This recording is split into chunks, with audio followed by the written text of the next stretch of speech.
There are big problems in New York. There's very little trouble brewing in Milwaukee, and the most incredible trip in the history of the world. All that and more on this episode of Closers.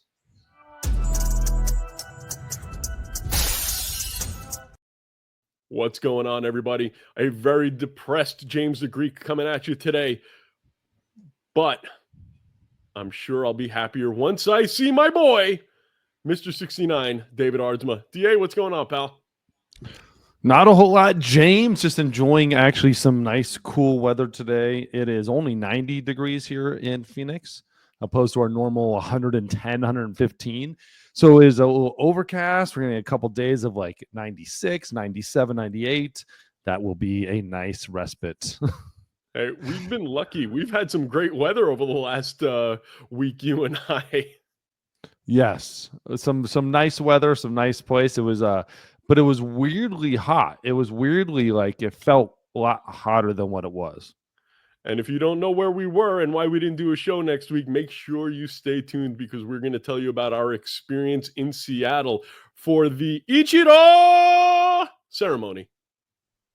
But let's get it started today with the New York Mets and the New York Yankees. Dude, what is going on with these two teams? They are awful, and they've been awful for a while. They suck. That's it. They suck. No, it's two different things, two completely different things. One, it's crazy is how bad the Yankees have been, and the Mets have actually kind of been worse, which is nuts. But what it is a tale of two different teams, two different situations. The Mets are they're not pitching well and they're not hitting well. They're not playing good baseball. They're still in games, but they're not able to finish games or put teams away, and they're not able to like double up on the runs. They're just not scoring runs. They're giving up too much. Like that happens. You go in those streaks. It's been a long time in those streaks, but that's really what it is. The Yankees are a little different because they're I don't feel like they're giving up as much. I don't feel like they're scoring as little. But really, what it is the mental problems, the errors, the playing really bad baseball, bad mental baseball, bad preparation, bad execution, trying to make a play and throwing the ball in the stands, or coming off the bag too much and getting thrown out at first, like Jazz Chisholm did on a pop up to second base. Pop up to second base, and why are you even off the bag? Just accept if he drops it, you're out. Just accept it. But yet, no, he tries to come off the bag. These things that are making fun. And that's the Yankees are playing such crappy, like minded baseball. That's what bothers me a lot more. The Mets are just playing. They're just not scoring. The Yankees are playing baseball that is just brutal, little league mistake baseball. Okay. Which of the two managers is on the bigger hot seat, in your opinion? Oh, it's definitely at this point, it is without a doubt Aaron Boone. Neither one of them are going to get fired this year. It doesn't matter. Right? Neither one of them will get fired this year. We're beyond that. We're beyond a point in the season where you would ever want to fire your manager. Like you just can't. It's not. I mean, unless you have just somebody sitting there in the wings that is just the greatest manager of all time waiting. Like, but if you would have done that, we would have already seen that happen. Now you're riding it out. But I would say Aaron Boone, because this isn't the first rodeo. Like this is he's been a part of this multiple times. When you're seeing stuff like this happen, this is an Aaron Boone problem, an organizational problem, where the Mets are just in a bad streak. They still might make changes at the end of the season, but Aaron Boone, without a doubt, has to do something because it is so brutal and so bad. And it's not just not scoring runs, right? Like they're making PFP errors. They're doing the simple things bad. And the Mets aren't really doing that. The Mets are doing the simple things, still getting that done. They're just not doing like the end of the game, which is just score more runs than the other player, the other team. Yeah, and I'm sitting there and I'm looking at the situation with Aaron Boone, and I'm wondering to myself, and you said it yourself, it's a lot of mental mistakes. At what point does the manager have to take accountability and say, you know what, it's my job to convince them not to make these mental mistakes, and if they don't know any better, I have to teach them up. But they shouldn't be taught at this point in their careers. You don't teach at the big league level. Yeah. You don't teach at the big league level. You might over the course of a year, over the course of a couple of years, you adjust, you teach a little bit. But this is all an organizational problem. This comes through the minor leagues, comes through the whole organization. I don't remember where it was, so I can't give credit for this to anybody in particular. But I watched an interview when they're talking about Didi Gregorius and his process with the Yankees and going down the minor leagues on a rehab stint and coming out to the big leagues and then telling the players, like, guys, you'll never believe what they're doing down there. You'll never believe how they're handling their business, what they're doing. It is brutal. They're not doing the little things. They're not doing the little work. They're forgetting about the little baseball things. They get them on, get them over, get them in, or pitch to contact and getting out. They change this huge focus, and it's all about launch angle. It's about this, like the big things that everybody's kind of teaching. But he was making a point of saying, all those little things that win and lose ball games, they're not working on that anymore. And now you look at years later of doing that from an organizational standpoint, all these kids that are getting drafted, coming up through A-ball, coming up through the low levels of the minor league organizations. And now they're here in the big leagues, and we're seeing the ramifications of just, like, I don't know any other way to put it, but shit coaching and shit baseball. We're seeing it, and we're seeing it at the big league level. The Dodgers made fun of it last year. The Dodgers were joking about how bad the Yankees were defensively and how they are just going to whoop their ass. And they did. And the Dodgers did that. And they were laughing about it. They're like, every team we played in the minor, every team we played in the NL in the playoffs were better than the World Series team in the Yankees, because the Yankees couldn't do these little things that the Dodgers just, when you know you have such a huge advantage. Like, the Dodgers hitters were not a whole lot better than the Yankee hitters. The Dodgers pitching was not a whole lot better than the Yankee pitching. Dodgers bullpen wasn't a whole lot better than the Yankee bullpen. But defensively and mindset, the Dodgers were on another level and were prepped and ready on such a high level that there was such a gap that they knew they were going to take advantage of it. And I know this is going to age me, but 2006 World Series, I'll never forget. I believe it was the Cardinals versus the Detroit Tigers, and everyone was like talking about Detroit Tigers as being this great team, but defensively they're just horrible, especially on the pitching side. And they just got taken advantage of. The bunt. And the pitchers, I think, made like 4 errors in that series. And that was the difference in the series, is those little things. And we've lost that. And I'm going to say this again on top of everything I already said. When I was with the Blue Jays, the second year when I was there was a massive push to get rid of PFPs, to get rid of any sort of defensive like practice for pitchers, any sort of the prep stuff for pitchers. And there was a huge push, and it was from the outside coming in, and it was from the inside pushing up to me and the pitching coordinator of, we should not be doing any of this extra work anymore. That you don't get enough outs on it. It's like, let's focus on the things that are important, which is just the pitching and just and striking people out or creating better arsenals and all that stuff. But the PFPs and all that extra work, we don't need to do that. And we don't need to do the defensive stuff with the team. Like, let that be taken care of itself. And now you're seeing it years later in some organizations. It's like, this is just crap. Yeah. There was a reason we did PFPs 24/7. Yes, some of it was because of scheduling and killing time. Pitchers have to work. But it all ended up being, you didn't have problems with your defense. And now we're seeing the ramifications of not doing that work.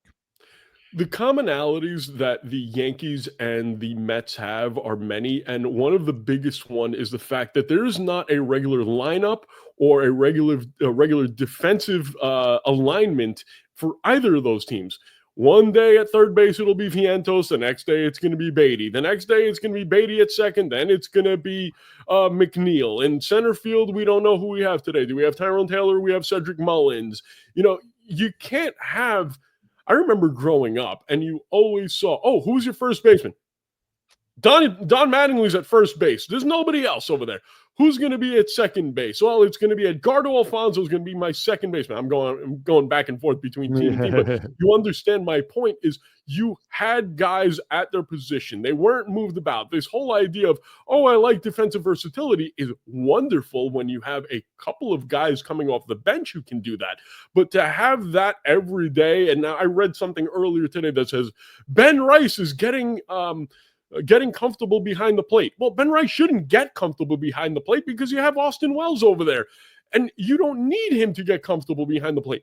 If he doesn't have a defensive position, trade him. You can't keep doing this mix and match every day with the lineups. It's confusing everybody in the organizations. Confusing. Confusing doesn't even like come to mind. That's not the word. I think like when players walk in and it's not confusing, it might be confusing at first. They don't give a shit about confusing. They want to have a position every day. They want to be comfortable every day. They want to walk in, know they're in the lineup.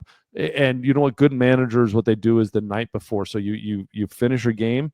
After the game, you have your lineup up for the next day, so you know if you're starting or not. And I bet a lot of these teams don't know that, and they're constantly platooning these guys or playing them in different ways and trying to think, oh, we're so versatile. Versatile sucks. Versatile is great on your 23rd, 24, 25, 26 man on your roster. Yes. Your bench should be versatile, and you should Joe have maybe McEwing, one player. What? Joe McEwing, Ryan Friel, those kind of guys are very valuable, but it shouldn't be the 10th guy on the team. It should be the 24th, 25th guy. Yeah, you should have like your bench player be able to play all outfield positions, all infield positions minus catcher, and you should have a backup catcher. Make them. That's it. You're two catchers. You should then have an infielder that can play all infield positions. And that's it. Like I shouldn't be sitting there with two DHs, I'm starting two guys in my lineup that can be versatile and play all these positions. Because the problem is the versatile sounds wonderful and it's great to have, but you're versatile because you suck at everything. You're not good enough to play an everyday position. That's what makes you versatile. And that's what is brutal about this. They get these guys, they might be able to swing the bat, but if they're not in a position every single day on that defensively, this is baseball, man. You got to do both. You have to have a position, and we can't keep switching these lineups. And if I'm a Met player, if I'm a Yankee player, and stuff like that, like if I don't know who my nine are every single day, and we're getting comfortable together. We're building that lineup, that camaraderie. Like I know who's hitting behind me. So when I'm on base, I know what to do. Or if that changes every single day, or if I'm in front of him now, or if I'm then behind, I'm behind that guy now. Like all those things constantly are changing.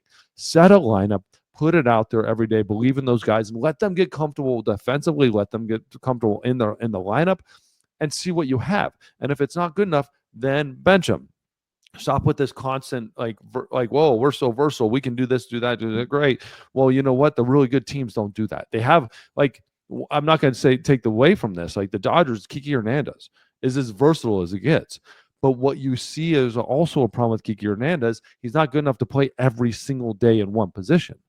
He is the great versatile Kiki Hernandez is the energy off the bench. That guy when you need Mookie Betts to have a day off, when you need your third baseman to have Max Muncy to have a day off, when you need your outfielders to have a day off, your first baseman, Kiki can do it.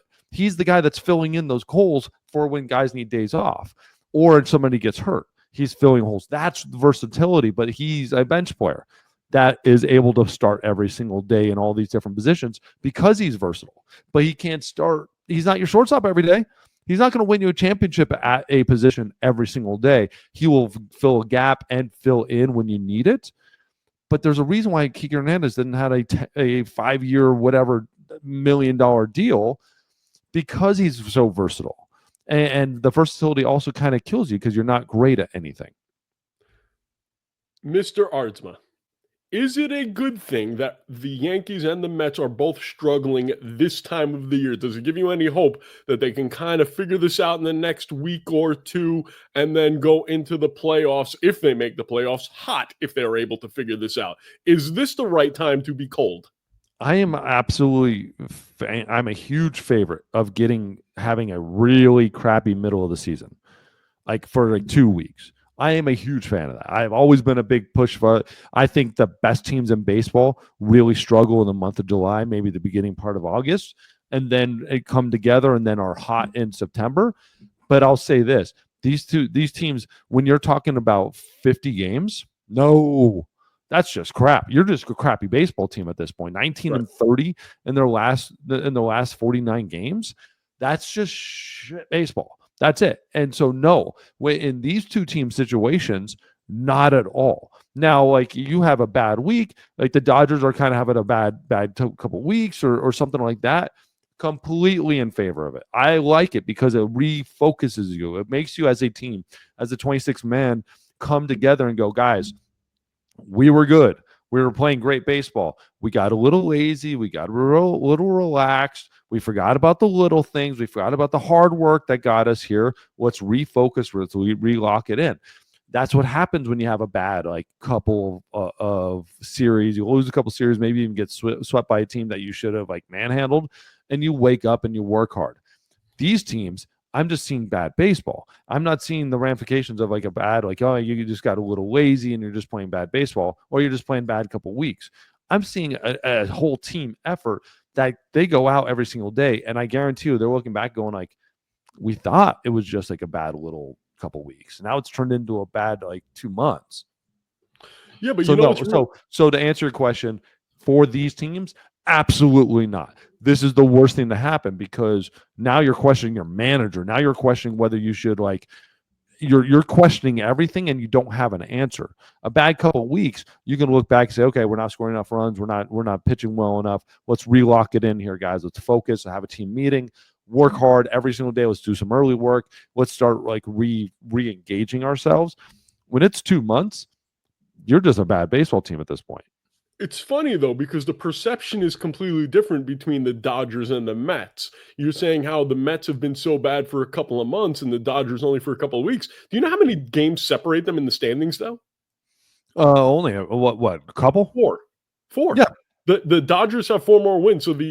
So it's very interesting, the perception of those two teams. I'm going to throw you on the hot seat, though, right now. I'm going to ask you the same 2 questions for both teams. Will the New York Mets make the playoffs? Yes. Okay. Will Carlos Mendoza be the manager next year? Yes. Will the New York Yankees make the playoffs? Yes. Will Aaron Boone be the manager next year? Nope. You heard it here first. Mr. 69 is telling you that Aaron Boone is going to be out on his Aaron butt. All right. That was horrible. Oh, they can't all be good. Leave me alone. You know that was just too bad. I was trying too hard, man. All right. Well, you know what? If you want to be very good at pitching or making jokes or having nice segues on podcasts, make sure you go to Top Velocity Pro because David will teach you all, apparently. Yes, Top Velocity Pro. Go to topvelocitypro.com. Top Velocity Pro on all the socials. Hit me up. I will make you the best baseball player you can possibly be. Focus on throwers. Focus on how you move. Focus on making you an incredible thrower, whether it be a pitcher or outfield, infield, what doesn't matter. I know how to break it down. We got all the data. You can absolutely find. We do stuff in person. We do stuff online. So Top Velocity Pro. While we have the topic of Top Velocity Pro on our minds, legitimate question. What is the youngest age I can send somebody to you? Because my sister's son, my nephew, little Georgie, is going to be 6'4". He's a lefty. He's got pretty eyes like you. How old does he have to be before I can really send him where he's going to learn something? He's 2. I would say 9. 9? 9, and that's beginner. When you're getting the 12, now we can get some real good work in. And I 12 is the first time where I'm all right, we can get some good work in.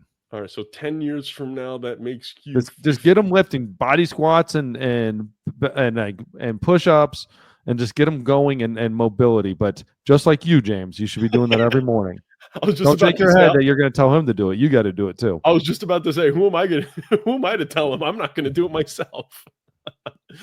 Anyhow, all right, let's move on to the hottest team in all of baseball, the Milwaukee Brewers. And I'm kind of worried that they're getting too hot at the wrong time, like the Cleveland Indians did a few years ago when they had that 20-game winning streak and then went into the playoffs, and it was just they got cold at the wrong time. What do you think about the Brewers going into the playoffs? I think they're going to make the playoffs. There's no doubt in my mind they're going to make the playoffs. They're making the playoffs. Yeah. They've got, right now, They have two of their biggest young stars on the IL, but they're not big problems oh my god, I'm having a mental fart with Mizorowski Mizorowski. and Jackson Churio, but they're not skipping a beat even without those guys. What are you seeing in Milwaukee? Yeah, Churio right now with the strained hamstring, and Jacob Mizorowski obviously had that comeback or hit his tibia. I always like it, tibia contusion. So basically, he just has a bruise on his tibia. Got hit by a hard line dive comebacker. This team is absolutely incredible. As of today, Thursday the 14th, they have a 12-game winning streak, playing incredible baseball. Had scored 33 runs over this last series. They are 30. Oh my God, what was it? 27-4 in their last 31 baseball games. 27-4. They had already had an 11-game winning streak 5 weeks ago, which isn't even counted in that 31 and out of 31 games. It is incredible what they're doing, how they're playing baseball. They have a lineup up and down that is coming together. The one thing I love about this, Pat Murphy has got this team living on vibes and playing great baseball. They're hitting, they're base running, they're pitching, they're playing great defense. Their bullpen's coming together. They have the number 2 batting average in the league, number 2 in runs, number 2 in OPP. OPS is number 10. Incredible job there, while still being 19th in the league in all of baseball in home runs. 19th, and that's a bandbox too. That's a tiny little ballpark, and their home run leader right now is sitting at 23. Which is incredible. And it's Christian Yelich, out of everybody, who we thought had no power left at all, is sitting at 23 home runs as their number 1 guy. Their ERA for their starting pitchers is number 2 in the league, number 3 in hits per 9. Bullpen is 14th, but I think that's getting better, and they're coming together. That's the only spot I see on this team that might be a concern, especially when you get to the playoffs, when you're going to rely on your bullpen as much as everybody in baseball does. But they're playing great baseball. They're pitching, they're hitting, their bullpen's even getting better. I like that they didn't go out and go crazy moves. I think they could have probably made some better moves or bigger moves at the trade deadline that would have put them in a position, like gone out and gotten a big boy like closer. They could have done that without a doubt. There were so many guys like Mason Miller would probably been screaming at them, or Duran. Like there was guys that they could have gotten without a doubt, and I would have liked that just to solidify that defense or solidify that back end of the pitching. But right now, I mean, they've got 3 hitters in the top 30 in the league right now in the last 7 days. They're playing good baseball all around. Are they too? Now, to answer your question, since I got all through that, they're a complete lineup, and it's incredible. But I am concerned it's too hot, too quick. But I just think they're a good baseball team. I just think they're playing great baseball. The Cubs are 7.5 games behind them. The Cubs would be 1 game behind the Padres, ahead of the Dodgers in the NL West, and they'd be ahead of the Mets and 1 game behind the Phillies in the NL East at this point. That's where the Cubs are, and the Cubs feel like they are out. They are completely out of the Central, and they would almost be winning any other division in the National League. So I think the Brewers, they've been doing this almost all year. They had a tough run a little bit at the beginning, played some pretty dang good teams, and then got really, really, really good. I'm not too concerned about this. It's a little too hot in mid-August. The same point, if they're able to just be really good going into the playoffs, I've got no concern. I've got no concern about this team being too hot going in. I don't think they're going to just like bottom out. They've got too good of a lineup that's not hot and cold. They're just really consistent. And it's the bullpen for me that concerns me when you're trying to win big time playoff games. I was just thinking while you were talking, could the Yankees have traded Devin Williams back to the Brewers for Nestor Cortez, since it hadn't really worked out for Devin Williams in New York? Would you have made that trade if you were either team at the trade deadline before Nestor got traded? Ooh, I mean, yes. If I'm the Brewers, I'm taking Devin Williams back, especially now that I got Woodruff, I got Peralta. Quintana's pitching really well. Pressure, but I mean, there's so many good things about this rotation right now at this point. Knowing you're only going to need 4 going to the playoffs, I'm taking Devin Williams with everything, and I'm putting him, in that bullpen. I'm not putting him in high leverage situations. I'm going to let him build himself back in, get him in 6th inning, 7th inning games, and just let him build back and get comfortable in a place that he is comfortable. I would have done that in a heartbeat. Really? Do you think the Yankees would have made that trade? No. I personally don't think so. But I don't think the Yankees do it, but I don't think the Yankees. I think the Yankees put a lot of thought into it too. But at the same time, you just know how good Devin Williams is. Yeah. At some point, it's going to come back for you. You hope as a Yankee, and there's still really no spot for Nestor.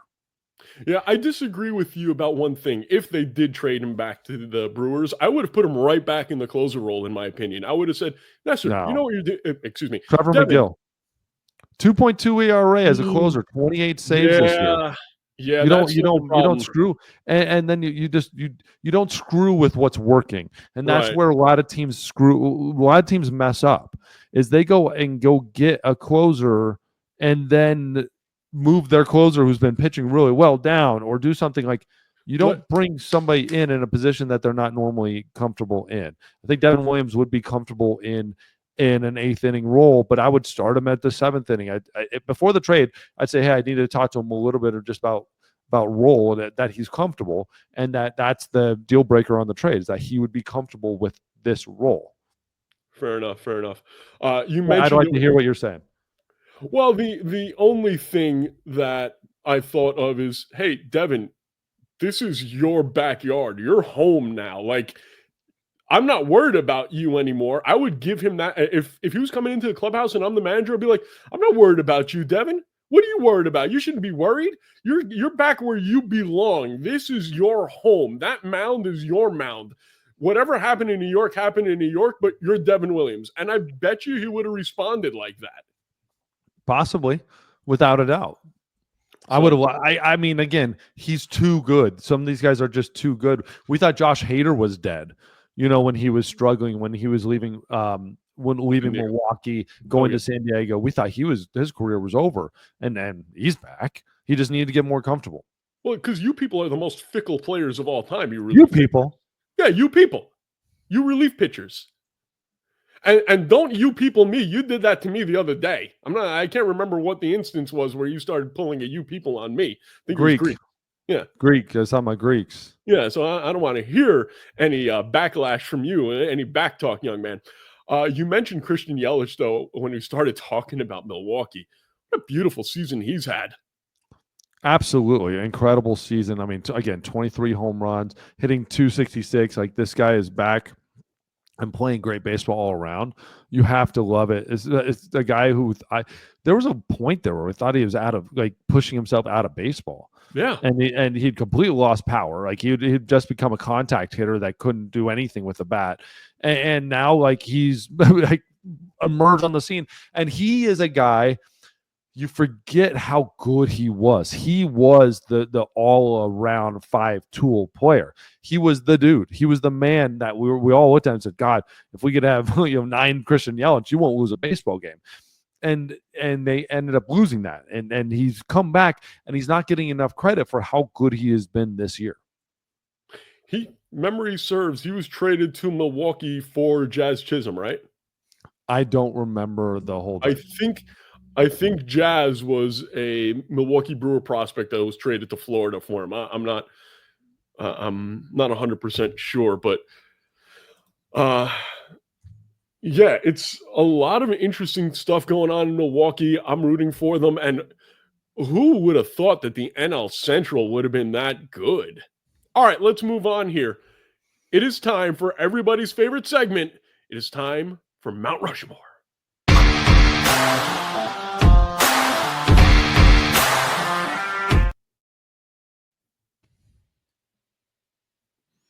All right, David, this week we have the Mount Rushmore of the Tampa Bay Rays. Who is your first player on the Tampa Bay Rays Mount Rushmore?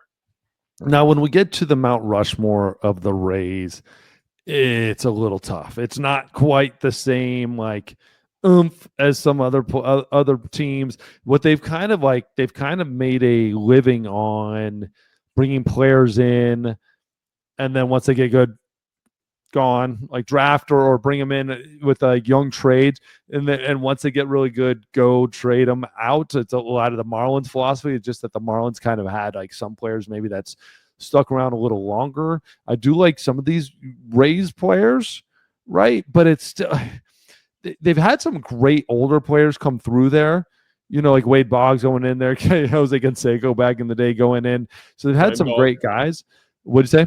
The crime dog, Fred McGriff. Fred McGriff, without a doubt. But they're starting to build their organization and who they are and like what the difference is, type of thing. Like these guys that are being around, like trying to get them around for a while. But with all that talking, whatever, the first one is pretty simple. Evan Longoria. Longo, number one of the nicest guys on the planet. I've had the pleasure of talking to him many times. I know you've talked to him many times. You guys have both of you are from the same agency, right? Yeah, no, we had the same real estate agent who was my agent's wife. Oh, okay, fair enough. Well, Evan, super, super nice guy, and without a doubt, the absolute face of that franchise. There's one guy that can maybe come close, but for a while, there's nobody that's going to be touching Evan Longoria's records. No chance. I'm looking up right now, and I should have done this before, but I want to see how I did versus Longoria. But I know I was dominating. I faced him a lot in 2008. When he first came up. So Evan Longoria is 0 for 6 with 1 strikeout against me. He was without a doubt the face of the Rays. He played 1,435 games at the Rays, hit 270, 261 home runs, 892 RBIs, 338 doubles, 19 triples, whatever, 51 stolen bases. Rookie of the year, 3-time All-Star, 3 Gold Gloves, Silver Slugger. Ended up trading him away in 2017. Without a doubt, though, when he came up, he had a big league contract before he got to the big leagues with the Rays. And he was so impactful. And I'll never forget, what was the year? What was it? 2000 and was it 12 or 2015? That game 163 day. God, I don't remember. That was one of the coolest moments in Major League Baseball I had ever seen. It was so cool. No, it wasn't. Tell everybody what happened. It might have been 2013, whatever it was. The last day of the season or the extra day, the Rays were playing the Yankees. Oh my God, I'm trying to remember it all. Rays were playing the Yankees. Red Sox were playing the Orioles. The Red Sox and the Rays were tied in the standings. The Yankees were going to make the playoffs already. The Red Sox were kicking the Orioles' butt, and that goes into a rain delay. The Rays and the Yankees were playing in Tampa, and so they had no rain delay or anything. Yankees were winning. Rays come back like in the 9th. The game in Boston starts. The Orioles start scoring runs, and then the Orioles end up walking off on the Red Sox, and then literally like 10 seconds later, it was like the Rays had hit a home run to tie the game and bring it to extra innings. Like 10 seconds later, after the Red Sox lose, Evan Longoria steps up and hits a walk-off home run right, squeaking the wall and win. And so they within like 10 seconds flipped in the standings, and the Red Sox had the tiebreaker or whatever it was, going to the playoffs, like guaranteed going to the playoffs. And then they switch, and it was cool. The same day, a lot of people don't talk about it's the Cardinals had to win and the Braves had to lose or something like that, but it wasn't as dramatic. And so that ended up happening too. One of the greatest days in baseball. That was a good one. And if it was going to happen for anybody, it was going to happen for Evan Longoria. When you are a Rays fan and you saw those mid-2000s teams, those late 2000s teams, 2010s teams, you knew that the guy who was going to carry you was Evan Longoria. There was no doubt. Kind of I would put him equivalent of Pete Alonso. Is that fair? Pete as far as Alonso like what not he as good meant to the defensively. team, yes. I would say Alonso is much more prolific as a hitter. Without a doubt, much more prolific as a hitter. Longoria probably does everything a little bit better and was an incredible defensive third baseman. But yeah, what he kind of means to the organization, they're probably, yes, on very levels. I think Alonso, man, though, is going to like prolifically home run wise, is just going to destroy Longoria. Home run wise, yes, but I don't know about overall. I would rather, if I had bottom of the ninth, 2 outs in Game 7 of the World Series, I would take Longo. Maybe, I don't know. Well, Pete seems to be getting it done. Yeah, no doubt about it. All right, who's up next for your Tampa Bay Rays Mount Rushmore? One of the most pesky hitters, pesky base runners, great outfielder, worst arms I'd ever seen, Carl Crawford. Carl Crawford. I mean, that dude, if you were a fantasy baseball player back in the day, Carl Crawford is the guy you want. Triples, stolen bases, home runs, can do a little bit of everything. He is that 5 category guy that you want in fantasy sports. Kind of went all over in the very end of his career. He was with the Red Sox, the Dodgers. Yeah. Never was nearly as good, but he got his money. So good for you, Carl Crawford. You deserved it. I mean, not really necessarily all over. But I mean, a couple years in Boston, 4 years with the Dodgers, got absolutely paid, at the end of his career. But he was a Ray and just incredible as a Ray. That's where he really made his name for himself. Like you said, did everything, led the league in stolen bases 4 times, and the other couple of years still had 60 and 46. Like, we're talking about stolen bases, nowadays, and they have to change all these rules to get it. He was just getting, he had 60, just, not even thinking about it. Again, great defender, not a great arm out there. From an offensive standpoint, like, was just constantly pesky, led the league in triples 4 years, was an all-star 4 times. MVP 7, Gold Glove, Silver Slugger, MVP 26 1 year. But like, I remember too, when I was on the Red Sox 2008, when we got in a fight with the Rays, I remember he was accused of taking his nails and getting somebody's face, Coco Chris' face. I've never seen the evidence of it, but he did have long nails, and Coco Crisp did have scratches on his face. Listen, I can't trust anybody who's named after a cereal. That's just me. All right. Up next, it's funny. The Rays, they have had those situations where they've had pitching, but then after a couple of years, they get rid of them when it's time. But this guy stayed for the vast majority of his career and really got to dominate, and that would be David Price. And definitely did not stay for the vast majority of his career, but did dominate. Actually, he played more. The vast majority more years gone. The vast majority of his dominant years. Yes. Forgive me. Thank you. Because the moment he left, he was never quite the same. He had a great year in 2015 with the Detroit Tigers, where he was Cy Young number 2. But outside of that, never quite had the same magic that he had with the Rays. I remember he came up in 2008, came up at the very end of the year. They're bringing him out of the bullpen. He made 1 start, but they were bringing him out of the bullpen. 14 innings pitched that year, and 5 games and only 1 start. He came out in the ALCS and just dominated us with the Red Sox. There was nothing we could do. Evan Longoria came up earlier that year, and then he came up at the end and was absolutely dominant. He hit in his 3rd year, like second full season, he was an all-star, Cy Young number 2. He was an all-star. He was Cy Young number 1. He won the Cy Young 2012, MVP number 12, like a Cy Young number 6, Cy Young number 2. I mean, this dude was so dominant, and it just sucks because he's also like one of the nicest guys you could ever play with, play against. Like you kind of like, it's weird because he got a bad reputation a little bit with Boston, and none of it was actually like meant, like none of it was earned by him. It was almost like there was a bad contract and they kind of wanted to make him look bad versus like actually being a bad guy. He just wasn't pitching the way he was in the past and what you were expecting to get. And that just kind of sucked because like he's a guy that could have been one of the best in the game. It still had 157 wins, 82 losses, like a 657 winning percentage as a pitcher, which is incredible. It just wasn't the career it could have been. The Hall of Very Good. Didn't he have some drama in Boston with Eckersley? There was something Eckersley there. was talking crap about a bunch of the players. A lot of the players weren't happy with it. And then Eckersley on a flight, they were drunk or something like that.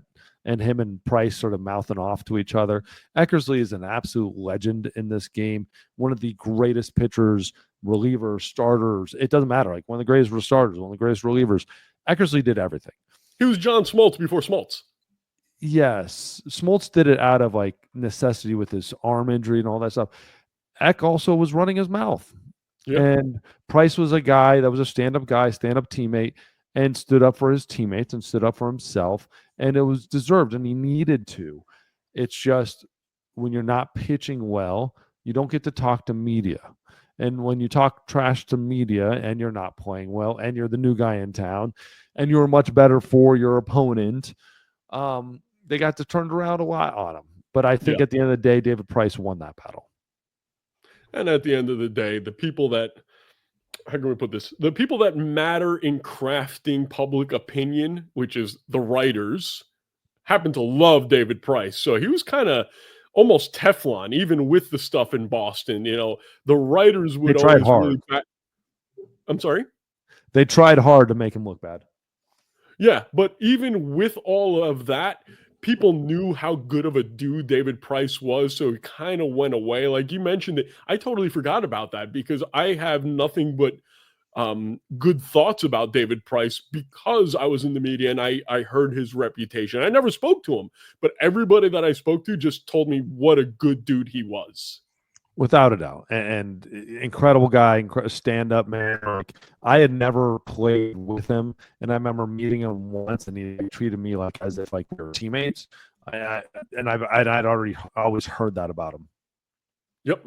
All right. The final guy on your Mount Rushmore is Ben Zobrist. Tell me a little bit about Ben Zobrist. Ben Zobrist, I'm going to say this. He had like 1 year where he was like the king. Like he did everything. He was another player that could do everything. He was Christian Yelich light. He was like Christian Yelich was up here, and he was like almost like Christian Yelich.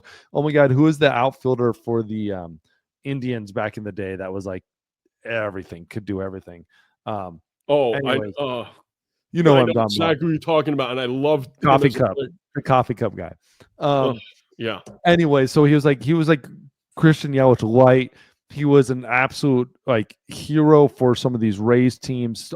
He was always the guy that was at the plate in the big moment, right before the big moment, or he was the big moment that tied the game, and then Evan Longoria like stepped up for it. And like he had some incredible years at the end with the Cubs too, where he was like the dude. He had the Royals too, played really well. He was a guy that could do everything all around the field, played great defense, played great offense. Like he could steal bases, he could hit doubles, hit home runs if he had to. Was never over 20, but it always seemed like, or 27, but it was always like the big moment was there. And so Ben Zobrist, without a doubt, I think when you're talking about like players in the Rays fans' hearts, he's probably there, and he would have been even more in the Rays' hearts if he hadn't had those like those moments in Chicago. Where that kind of stepped up for some of those Cub fans. But go through the numbers, almost over 1,000 games with the Rays, 264, 114 RBIs, 500 RBIs, 114 home runs, but just did everything. Ben Zobrist is what Jeff McNeil really wants to be. Yes. More than anything. And Ben Zobrist was the player that if you're close, he's the guy to bring in to get you over the top. He was there with the Cubs. He was there with the Rays. Like, he is that guy. You're right on the precipice of a championship team. You grab yourself some Ben Zobrist. We were talking earlier about the Yankees and how they have so many players. They could use them. He would be playing. He would be pitching now. He'd be on first base. He'd be everywhere. And he would. And here's the thing: is like he wasn't just that guy that can get the job done. He was the guy you like his floor was always high too. Yes. Like, so whenever he wasn't good, he was still good. And like his not good was still good. His great was really good. Yeah. He was never like the best in the game, but he was always able to be right in there.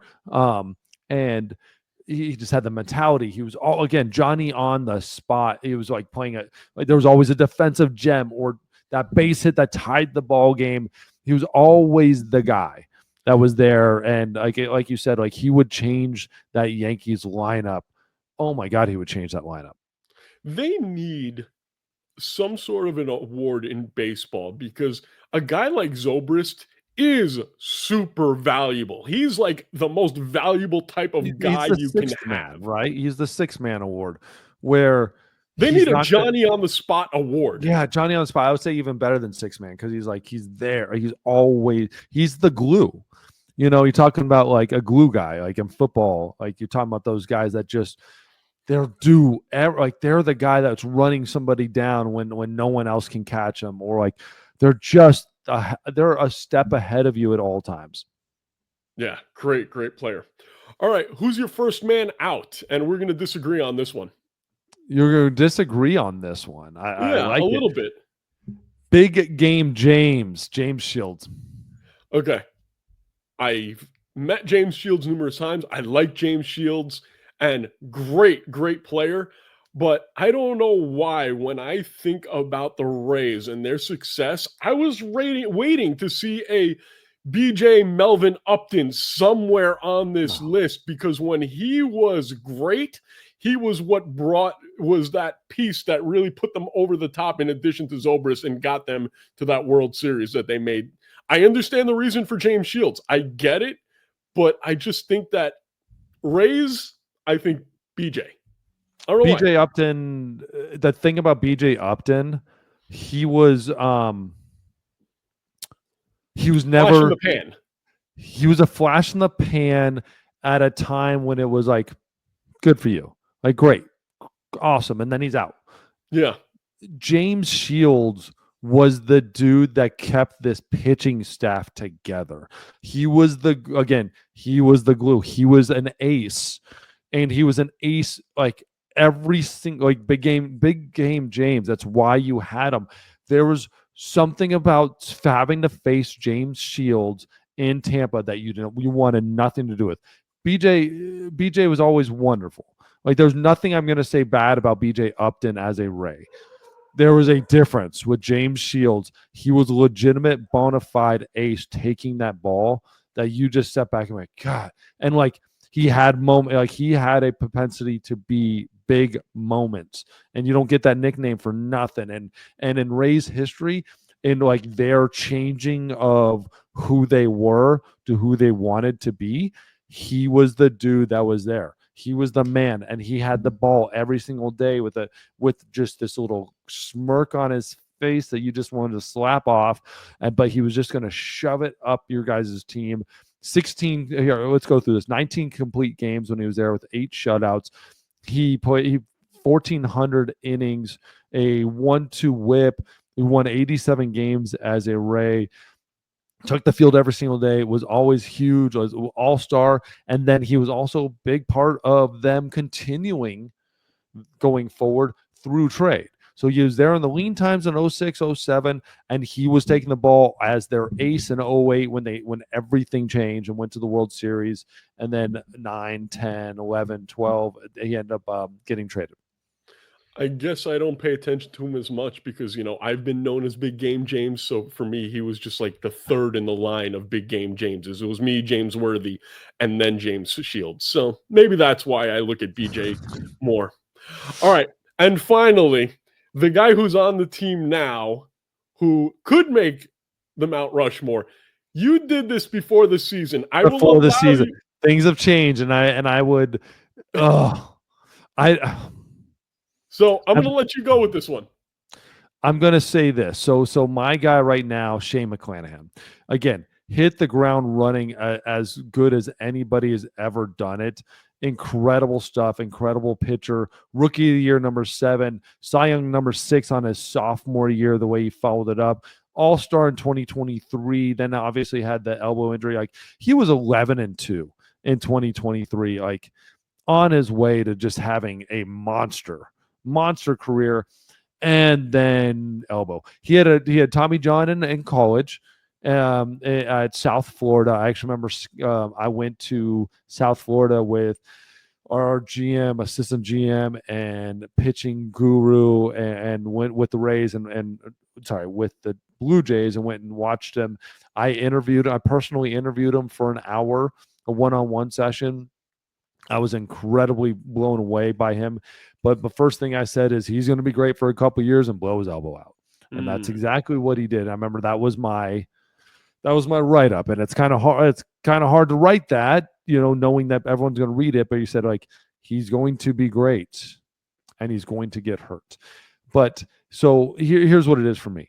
When he comes back, he's going to be dominant, and if he's as dominant as he was before, he's going to be the greatest pitcher in Rays history.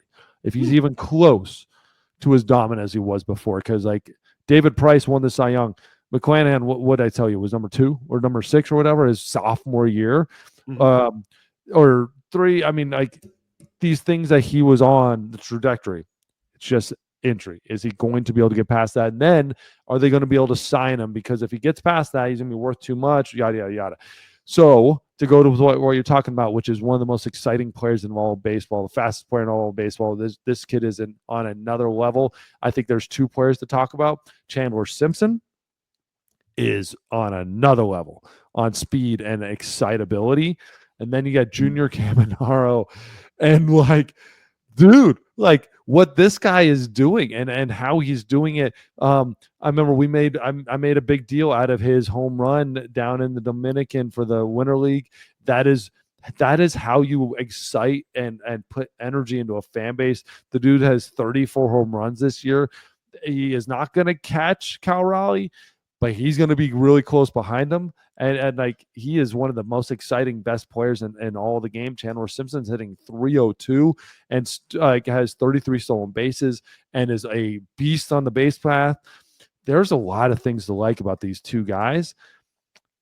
If Shane McClanahan comes back and is healthy, he won't make it because I don't think he'll stay here. But Junior Caminero and Chandler Simpson have a chance to make history with who they are as a Ray. Number 1, Tampa Bay Rays. Remember what you did with Evan Longoria, and sign Junior Caminero now. Too late. I know. I'm going to pray to the baseball gods right now. Dear Mickey Mantle, please let Ben Stearns wake up tomorrow morning. David Stearns. Let David Stearns wake up tomorrow morning and say, I need to figure out a way to get Junior Caminero. I will drive anybody he wants to the airport to get Junior Caminero on the New York Mets. Thank you, Mickey Mantle, my Lord and Savior. Yeah, it's incredible. This dude's amazing. And again, I think we're talking about on here, like, do I believe it? Like, before the season, do I believe this dude's going to make a difference? And I said, hell yeah. And it's incredible what he's done in the impact, because you just see it in big moments. Like, he tends to be rising, and he's still so young. There's a lot of baseball to be played. He is 22, so much baseball to be played. But like, the Rays hit on him when they traded for him from Cleveland, and this dude's coming through. And if you're a baseball card collector, go get his stuff now before it's too late, because it's starting to go up really high, like everything else in the baseball card collecting world. Okay, that is Mount Rushmore, and typically that's where we end the show, but this week we're going to talk about an experience that we had, which is by far the coolest freaking experience in my life. I know, David, you've done a lot of cool stuff in your life, but for me, this is it. If I died in the plane crash on the way back to New York, I would have been like, okay, cool.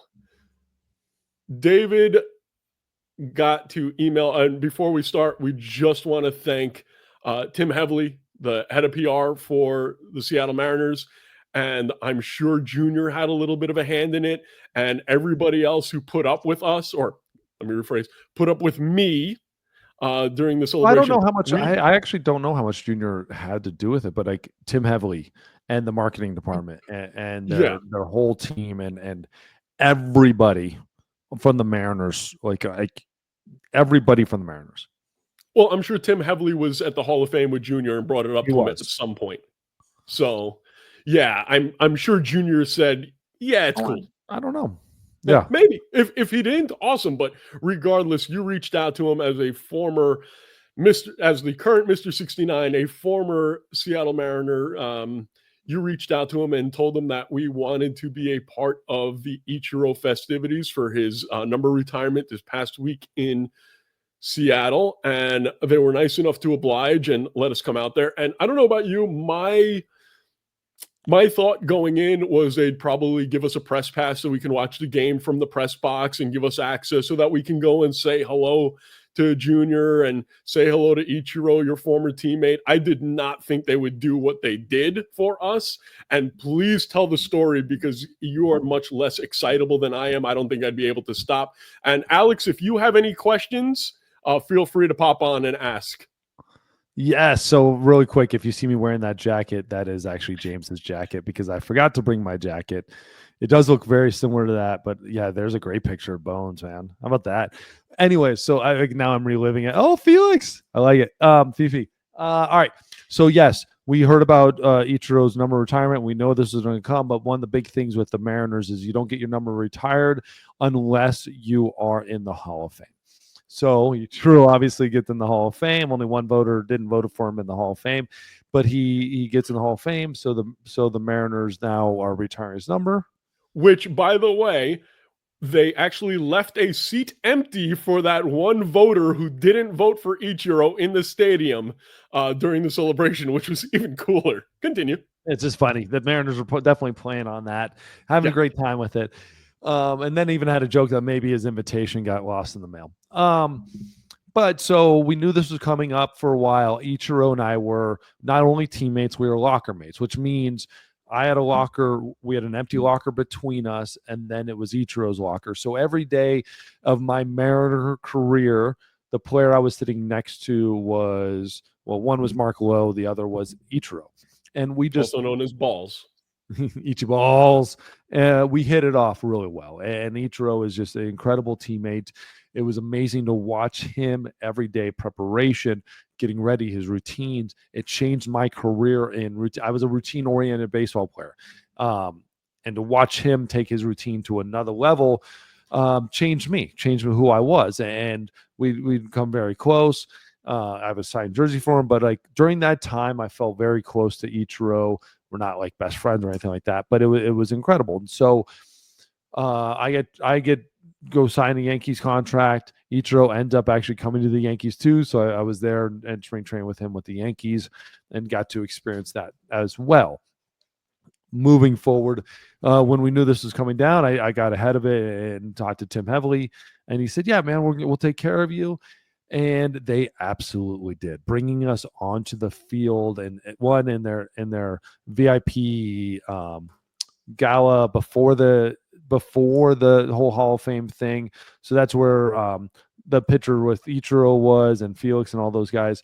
It was before the game, and they great kind of meet and greet. And what they did too is all like the fans that were obviously had big parts of in his career too. The Ichiro hit counter lady and all these other people had big moments with Ichiro in his career. They were there as well. Obviously all the front office and stuff like that. The ownership group was there. It was just funny because, you know, we saw Franklin Gutierrez was there as well. He was a Gold Glove center fielder with the Mariners. He is a hitting or the outfield instructor for the Mariners as well. And so he's like a roving coordinator. Outside of him, like I was the only guy that wasn't like a Mariners Hall of Famer, and that was a little like, oh, like one of these things is not quite like the others, and I'm there, and it's like obviously like Randy Johnson, Edgar Martinez, like Felix, Bones is there, Griffey is there, and so you're just like, yeah, kind of stand out a little bit. Alvin Davis, and Hold on a second. Hold on a second. Alex, can you bring up that picture from the screenshot of the television? Because you're sitting there saying, "Oh, I don't, all these Hall of Famers and these guys are well known." But okay, that screenshot. Okay, so that's us. We were actually That one, yeah. okay. So to right next to Franklin Gutierrez, which isn't on the screen, is one of my all-time favorite players, John Olerud, because I'm a Met fan and he was a Mariner before, and I got to talk to him. So we had John Olerud, player, great player of all time. Franklin Gutierrez, amazing center fielder. And by the way, that dude is a pimp, straight up. Like I felt like that guy, that's a good-looking dude. He knows how to put that suit together. Then we have David Ardsma. Then we have this schmuck, and then we have the guy in the cowboy hat. Oh my God! And I'm dying on his name. He was a stud, and he was amazing when we were hanging out with him. I'm brain farting right now. But yeah, that who schmuck doesn't right in the middle belong there? It's literally the first row on the field, and you've got first baseman, center fielder, relief pitcher, schmuck, pitcher. Yes, and it's so great. But Like, they treated us like absolute kings, and then after the ceremony, brought us up to the owner's suite, and we had a great time, drinks and food, and got to hang out and relax and just kind of BS a little bit with the guys, and they got to celebrate Ichiro, and like it was a much smaller, more intimate group, so it was pretty cool. Yeah, and I think I have a man crush on somebody though. I love Jay Buhner now. He's the funniest, nicest dude on the planet. I understand why he's BFFs with Griffey. Doesn't make any sense to me. One's a little bit country, another one's a little bit rock and roll. They make no sense together, but damn it if they aren't perfect. Oh my God, that was horrible. But yeah, no, what you don't quite realize is like in Seattle, how much bones, how much Jay Buhner has, like, he's a Mariner, like Mariner for life, and like the impact he has because like you spend 2 minutes around him, you're like, I get it. But like you're from another part of the country, if you don't realize, you don't get like Jay Buhner, why there's such a Jay Buhner thing in Seattle, dude. You can't get rid of him because he's just awesome. He's amazing, and he was a great player, but he's such an incredible person and personality that you just can't like. You get why the Mariners have him around for everything because you love him. You spend 2 seconds with him, you're like, I love you, dude. Yeah, he's just so fun, so energetic, and it's something that I talked about with some friends of mine.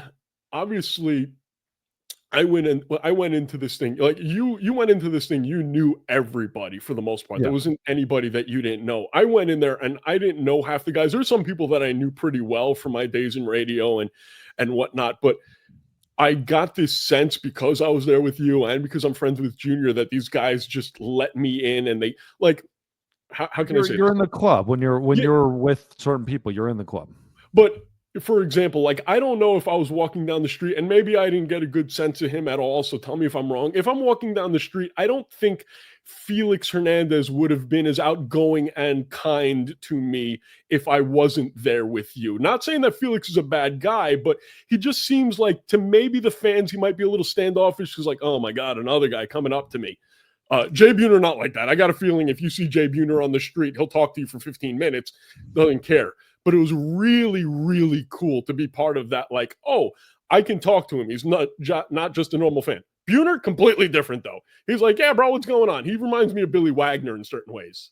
Yeah, in certain ways. Obviously, like different. Everyone has their own different personalities, their way to look at it and stuff. And Felix, I couldn't imagine the amount of times like people try to get him. I come up to him all the time, but it was a special environment. But when you're up there and you're in the club, the way you look at it is you're here. You obviously like somebody believes you belong in this room, or you belong in this room. We're all good. We're all family in this room. And there's certain like even down in the gala, kind of the gala downstairs, the pre thing. It was a little bit more standoffish because it was like you're bringing all the fans in there too. Yeah.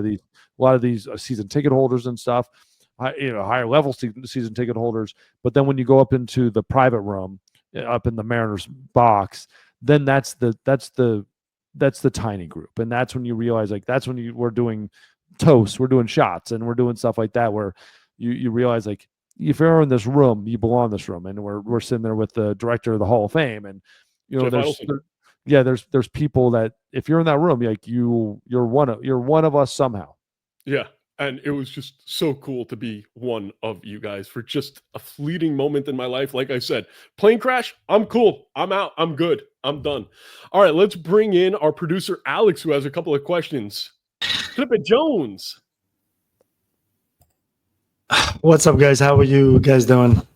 I love it. What's up? You need more camera time on here, brother. Yeah. I got two questions, actually. One of the first question, actually, both of them are probably for James, but James, at what point, like when you were there, did you just have like an overwhelming sense of like emotion? Like I know at some point you were just like, wow, this is like ridiculous. I've never experienced anything like this. Like, was it when you guys were sitting on the field? Was it when you guys entered the stadium at the beginning, or at what point? Because I'm sure there was one moment where you just... It's funny. I didn't really have that moment until we got into the owner's box. I've been in, in the stadiums, I've met a lot of people. So like the whole thing with the luncheon that we had before, the little gala, that was cool. But, I've been used to that kind of stuff, being at different events. Being on the field was really cool. Don't get me wrong, but I've stepped onto a major league field plenty of times. That was more nerves because I was in the front. But when I was emotional was definitely in the owner's suite, because like you can't buy that kind of access. It's impossible. Another question for you, James, because you're a collector too. What was the coolest piece of Ichiro memorabilia that you saw there? Did they have anything on display there? Yeah, that's a no-brainer. Ards, you can answer that very easily. It was Ichiro's plaque. Yeah, it was the actual plaque from the Hall of Fame. And so the one that goes to go on the wall, that's one like we got picture with, and we're, so that's the pretty cool thing. When they bring the plaque around, it's not a copy. It's the Hall of Fame plaque. One last question for you guys. What is one thing that you guys can tell the viewers that behind the scenes that you would never see on TV that was just really cool? Ardsma took his pants off and was jumping around on top. No.